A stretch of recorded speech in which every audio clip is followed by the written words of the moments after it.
Hello traders, welcome to my YouTube channel. Today, I am doing a compounding challenge. The target is to grow $100 to $2,000. I want to be very clear. I usually do not recommend compounding challenges because they are risky and mentally demanding. One emotional mistake can wipe out the entire progress. We are also trading in the OTC market. OTC markets are highly manipulated, price movements can be sharp, and fake breakouts are very common.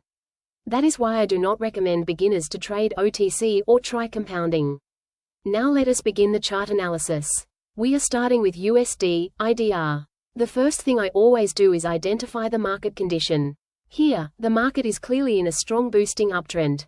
We can see continuous green candles, strong momentum, and very little pullback. This tells us buyers are in control. Normally, trading with the trend is safer. However, markets do not move in one direction forever. When price moves aggressively, it often creates liquidity zones. If you look closely here, price has pushed above previous highs by wicks. This is where many retail traders enter late buy positions. This move above the highs is what we call a liquidity grab. Big players use this move to trap buyers and exit their positions. I am waiting for confirmation in the form of candle behavior. Once I see rejection and slowing bullish pressure, I take the entry. Now I wait patiently. No panic, no early exit. Let the probability work. Perfect, the trade is going in our favor. This is how disciplined trading looks. The trade closed in profit. Now I move to chart scanning. Remember, trading is mostly waiting. A professional trader spends more time watching the market than placing trades. We have to scan charts patiently and wait for a perfect trading setup. Not every chart will give an opportunity, and that is completely normal. When I scan charts, I always follow a fixed process. First, I identify the market condition. I want to know if the market is trending, ranging, or moving without structure. Trading without knowing the market condition is like driving without knowing the road. Next, I focus on structure. I look for clear highs and lows, strong support and resistance areas, and clean price movement. If candles are messy, overlapping, or unclear, I already know the probability is low. Another important part of scanning is momentum. I observe whether buyers or sellers are in control. Many beginners think they need to trade every chart they open. That mindset is very harmful. The market does not reward activity. It rewards patience, discipline, and good decision making. One good trade is always better than 5 bad trades. Waiting is not wasting time. Waiting is actually working. While waiting, you are protecting your capital and your mindset. Good setups take time to form, and sometimes you may scan many charts before finding one high-quality opportunity. Let us move to the next chart and continue scanning. While scanning, my focus is always on clarity and structure. I wait for the market to show direction instead of forcing trades. When structure and price behavior align, the probability becomes much better. Now we are back on USD, IDR. This chart looks clean and readable. The market is reacting near an important area, which immediately catches my attention. This is the kind of setup I look for. I am marking the target area below with a horizontal line. This target is based on previous structure and imbalance created earlier. Price often reacts around these areas.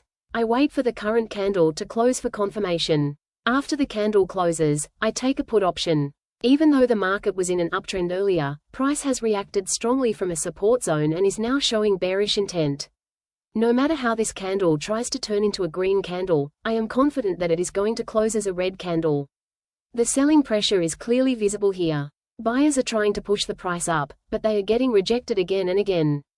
This kind of price behavior shows that sellers are in control at this level. As you can see, price is moving in our favor. This shows the importance of waiting for confirmation instead of guessing. At this point, the trade is well within our expected direction, and the market is respecting the analysis.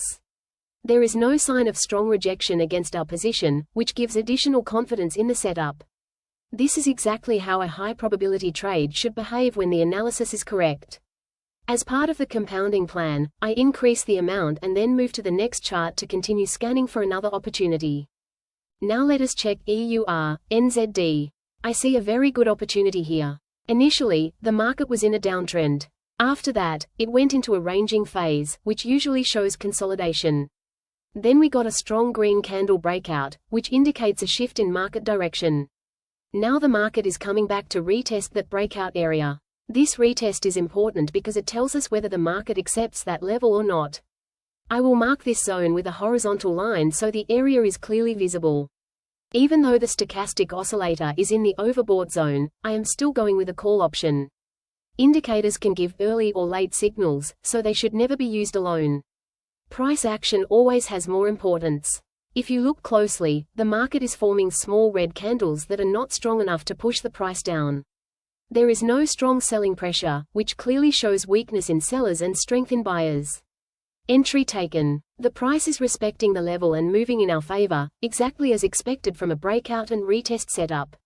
This confirms that the analysis is correct. I will now increase the amount as part of the compounding plan and continue scanning for new opportunities. As I continue scanning different charts, I stay focused on quality over quantity. I do not rush from one chart to another looking for any random entry. Instead, I give each chart enough time and only look for setups that clearly match my trading rules. Not every market will respect levels or give clean price action. Some charts may look promising at first glance, but once you zoom in, the entry conditions are not perfect. This is why patience is such an important skill in trading. I make sure I do not rush my decisions. Each chart needs time and attention because even a small detail can completely change the quality of a setup. I only focus on trades that clearly match my rules and give me confidence. If a setup does not meet all my conditions, I simply let it go. Careful scanning helps me stay patient, avoid emotional trades, and protect my mindset. Next chart is NZD, CAD. I do see a potential setup forming, but the entry is late. I am waiting for the price to come up. The price is reacting, but not at the exact level where I want the candle to come. I wait for price to come to my preferred entry zone, but it does not reach there and starts moving away. Taking a trade here would mean compromising my rules and entering based on hope rather than confirmation. Because of this, I decide not to take the trade. Missing a trade is not a loss. Protecting capital and staying disciplined is far more important than forcing entries. We are back again on USD, IDR. I can see that the market is reaching its target area, which is a zone where price usually reacts. When price reaches a target after a strong move, it often shows signs of exhaustion, like the candle which is forming T is called headless candle, which is a weak seller's candle. These signs tell us that the previous move is losing strength. After this candle closes, I am planning to take a call option. This setup is also known as the magic V pattern, where price completes its move, loses momentum, and then reverses from the target area. I wait patiently for the candle to close to confirm rejection before entering. During the candle formation, you might notice the price trying to move down and briefly forming a red candle. This often creates doubt for many traders. However, I focus on the overall price behavior, not the temporary movement. At this target zone, sellers are not able to push the price down with strength. The candle has long lower wicks and weak bearish momentum, which clearly shows that buying pressure is building. This confidence does not come from guessing. It comes from understanding how price reacts at key levels, the lack of strong selling pressure, and the market structure supporting a reversal. Now watch the final moments of this candle. In the last few seconds, buyers step in strongly. The selling pressure disappears, and the candle closes as a green candle, exactly as expected. This late push confirms that buyers are in control. Based on this confirmation, I increase the amount according to the compounding plan and move forward to the next setup. Let us move to the next chart. Now let us look at USD, INR. This is going to be our final trade for this session, so I want to explain it clearly and step by step. After the current candle closes, I am going with a put option. Before entering, the first thing I check is the overall market direction. In this case, the market is in a clear downtrend, with lower highs and lower lows, which already gives us a bearish bias. Now let me explain the logic behind this trade in more detail. First, the trend is clearly bearish, and trading in the direction of the trend always increases probability. Second, after a strong red move, we can see three small candles forming. These candles are weak and show hesitation, not strength. They are not strong enough to reverse the trend. Third, these three candles have completely fulfilled the previous red candle. This kind of price behavior often acts as a pause before continuation. It shows that the market is taking a short break, not changing direction. Another important point is that there is no strong bullish candle rejecting the downside. Buyers are trying to push the price up, but they are failing to do so with strength. This tells me that sellers are still in control. After the candle closes and confirms rejection, I take the put entry. I see strong rejection from the upside. This confirms that the trend continuation logic is working, and this going to be 100% sure shot. The trade is going in our favor. With this trade, my fifth step of the compounding challenge comes to an end. Before ending the video, if you found value in this video, please subscribe to my YouTube channel. It really supports the channel and motivates me to create more educational content like this. Also, join my Telegram channel, where I share free signals. Happy trading!